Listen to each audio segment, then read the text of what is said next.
السلام علیکم۔ آج میں اردو کی کتاب سے نظم ہوا چلی پڑھوں گا۔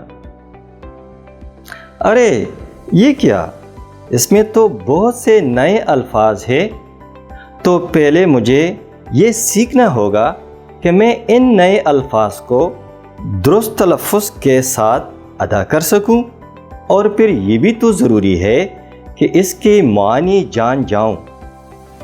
تو آئیے پہلے ان الفاظ کو غور سے سنتے ہیں اور پھر ان الفاظ کو دہرا کر درست تلفظ کے ساتھ پڑھنے اور معنی جاننے کی کوشش کرتے ہیں۔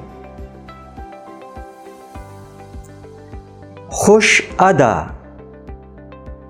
خوش ادا یعنی خوبیوں والا یا والی۔ جھومتے، جھومتے یعنی لہراتے۔ پھلواریوں، پھلواریوں یعنی پھولوں کی کیاریاں۔ شگوفے، شگوفے یعنی کلیاں۔ چوپایا، چوپایا یعنی چار پاؤں والا جانور۔ کائیں کائیں، کائیں کائیں یعنی کوے کی آواز۔ غٹرغوں، غٹرغوں یعنی کبوتر کی آواز۔ بندگی، بندگی یعنی عبادت۔ تو آئیے اب ہم نظم پڑھتے ہیں۔ ہونے کو آئی صبح تو ٹھنڈی ہوا چلی، کیا دھیمی دھیمی چال سے یہ خوش ادا چلی۔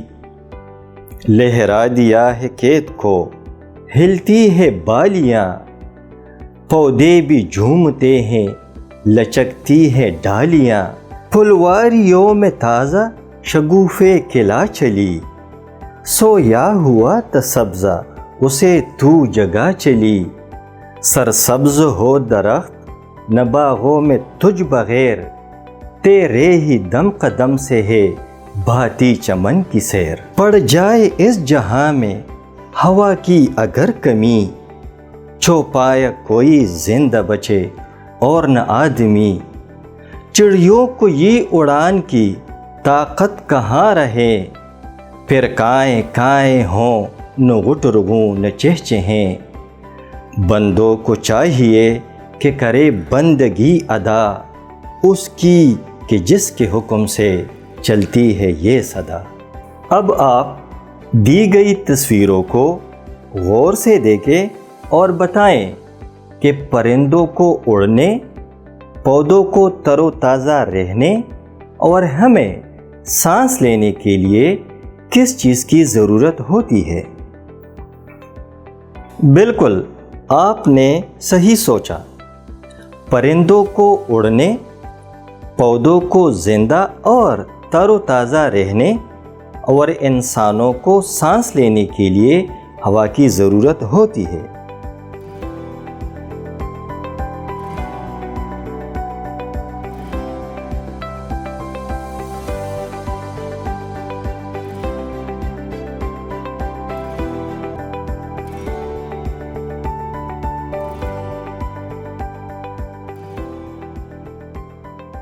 بہت خوب، ہم نے نظم پڑھ لی ہے۔ اب ہم ایسا کریں گے کہ اس نظم میں موجود چیزوں کے نام کے گرد دائرہ لگائیں گے، جیسا کہ دی گئی تصویر میں دائرے لگائے گئے ہیں۔ آئیے اب چیزوں کے ناموں کے گرد ہم مل کر دائرہ لگاتے ہیں۔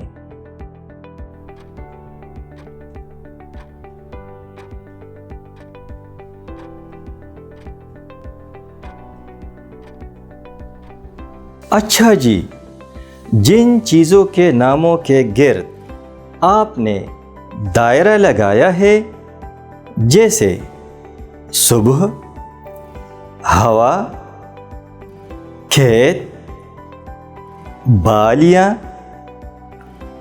پودے،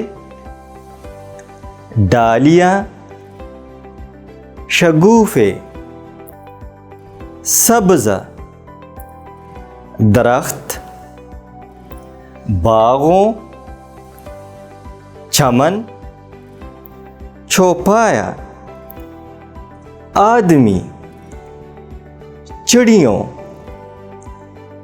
بندوں، یہ اس نظم کے بنیادی کردار ہیں۔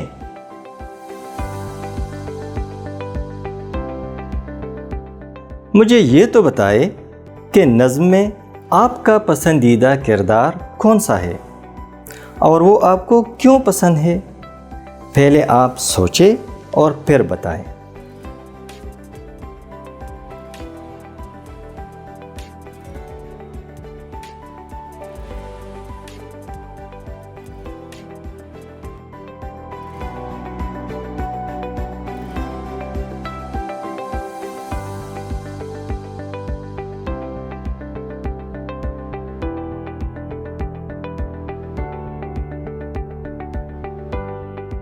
یقیناً آپ نے سوچ لیا ہوگا، تو مجھے بتائیں کہ وہ کردار آپ کو کیوں پسند ہے؟ ہوا ہمیں اس لیے پسند ہے کہ اس میں ہم پتنگ اڑاتے ہیں، اور کھیت ہمیں اس لیے پسند ہے کہ اس میں ہم سبزی لگاتے ہیں۔ چوپایا ہمیں اچھا لگتا ہے کیونکہ یہ ہمارے دوست ہوتے ہیں، اور چڑیاں، مجھے چڑیوں کی آواز چیں چیں بہت پسند ہے۔ واہ جی واہ، آپ نے اپنے پسندیدہ کرداروں کے بارے میں بہت ہی اچھی باتیں بتائیں۔ میرا پسندیدہ کردار تو ہوا ہے۔ کیوں؟ کیونکہ ہوا تمام انسانوں، چرند پرند اور پودوں کے لیے یکساں ضروری ہے۔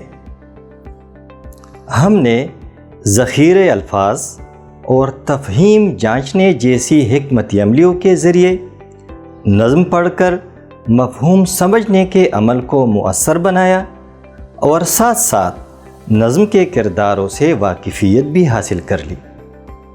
تو آئیے ان حکمت عملیوں کو اپنی تدریس میں شامل کر کے اپنے طریقۂ تدریس کو مزید بہتر بنائیں۔ شکریہ۔